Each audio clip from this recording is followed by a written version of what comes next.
ઓમ નમો નારાયણ. હું અરુણાબેન પી ગોસ્વામી સુરતથી તમારું સ્વાગત કરું છું અરુસ કિચનમાં. તો આજે આપણે બનાવશું સાબુદાણા અને સૂજીની ઇડલી. તો એના સારું આપણે તો આ પલાળેલા સાબુદાણા લીધા છે, તો લગભગ અડધો પોણો કપ જેટલા છે, અને એટલી જ આપણે સૂજી લીધી છે, અને દહીં તો અડધો કપ જેટલું આપણે દહીં લીધું, થોડાક લીલા ધાણા લીધા, મીઠું જોહે સ્વાદ પ્રમાણે, થોડોક આપણે ઈનો લીધો છે, અને રાઈ ને જીરું આપણે વઘાર માટે લીધું, થોડાક લીમડાના પાન લીધા, થોડાક લીલા મરચાં અને થોડાક ચીલી ફ્લેક્સ, તેલ જોહે અને પાણી જોહે. તો પહેલાં આપણે આ સૂજીને પલાળી દેવું. તો આમાં આપણે સૂજી લઈ લેવું અને એમાં આપણે આ દહીં નાખી દેવું, અને એમાં જરૂર પડે એટલું પાણી નાખીને એને આપણે મિક્સ કરી લેવું, કેમ કે સૂજીને થોડીક પલળતા વાર લાગે, અને સાબુદાણા આપણા ઓલરેડી પલળેલા છે પહેલેથી જ. તો આને પહેલાં મિક્સ કરી લેવું.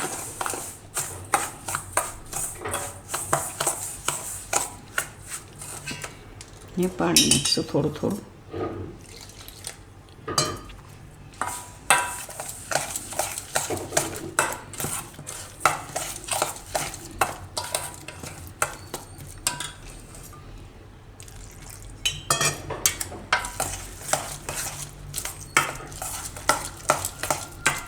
અને આપણે 10 મિનિટ માટે પલાળી દઈશું.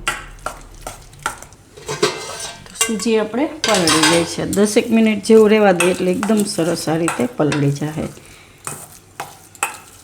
તો હવે આપણે આમાં મિક્સ કરશું આ સાબુદાણા.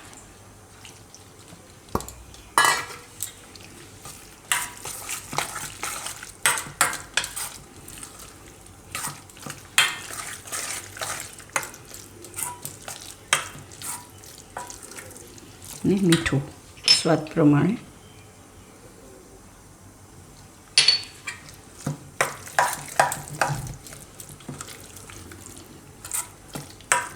હવે આપણે આને વઘાર કરશું.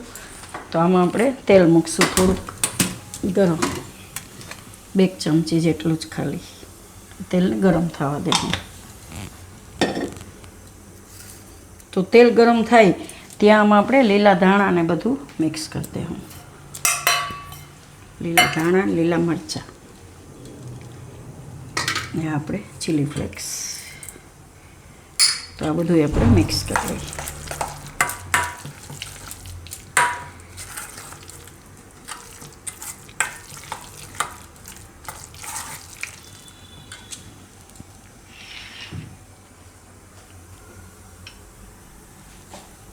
આમાં આપણે નાખીશું રાઈ અને જીરું. તો થોડુંક ગરમ થવા દે.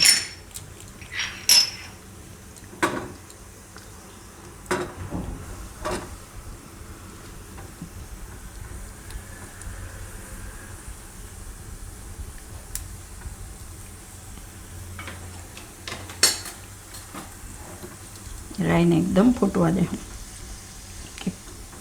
નહીંતર કાચો ટેસ્ટ આવે રાઈનો. આપણે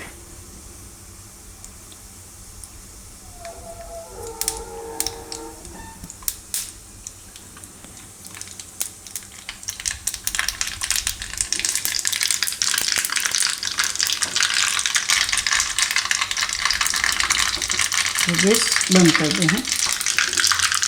વઘાર આપણે આમાં નાખી દે, હું ઉપર લીમડો નાખી દઉં.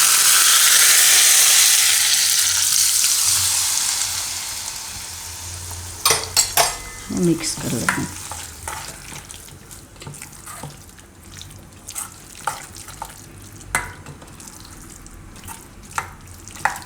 આ રીતનું આપણે ખીરું જોઈ.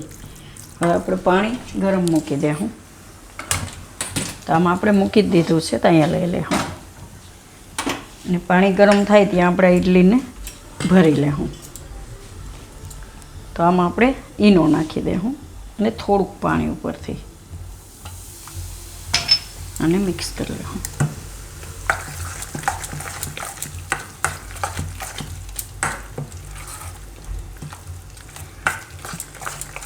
આ રીતનું. તો ઇડલીના સ્ટેન્ડમાં આપણે ભરી લેવું. તો એને થોડુંક તેલથી ગ્રીસ કરી લેવું. બધામાં લગાવી લઉં તેલ.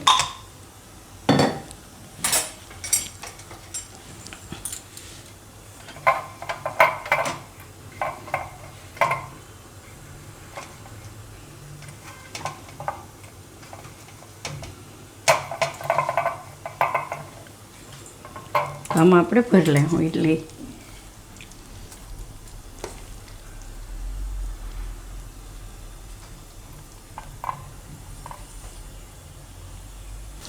તો 2 પ્લેટમાં આપણે ભરી લીધું સારી રીતે ખીરું.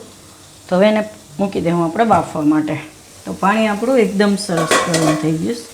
તો આમાં 2 પ્લેટ રાખી દેવું.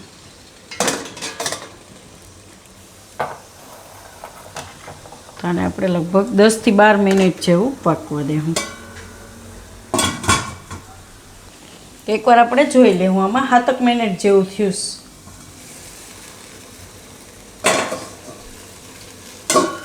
તો ચેક કરી લેવું આપણે.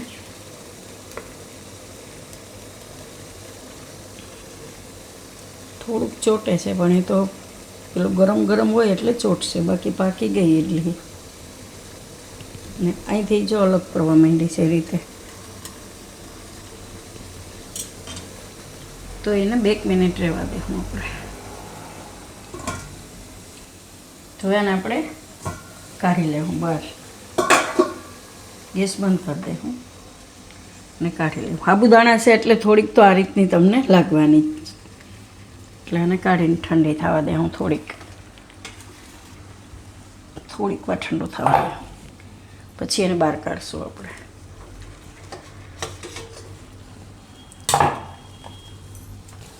તો આ થોડીક આ રીતે ઠંડી થઈ ગઈ તો એને આપણે કાઢી લેવું બહાર. તો આ રીતે ચાકુ ફેરવી એકદમ આરામથી નીકળી જશે. એકદમ મસ્ત. તો પ્લેટમાં કાઢી લેવું.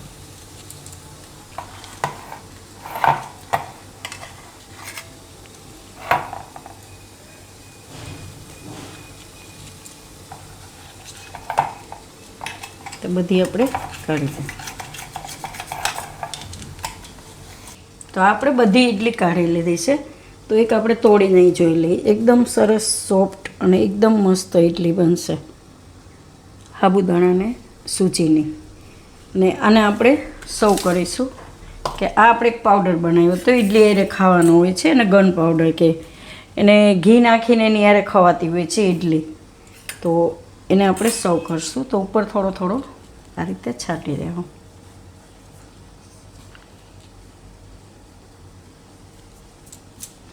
અને ઉપર થોડું થોડું ઘી નાખીશું. મસ્ત ટેસ્ટ આવે સારી રીતે ખાવામાં ઇડલીને. તમારે ચટણી કે કંઈ ના હોય ને, સાંભાર કે, તો આ ઇડલી તમે એકદમ સરસ રીતે મસ્ત લાગે છે ખાવામાં એમ.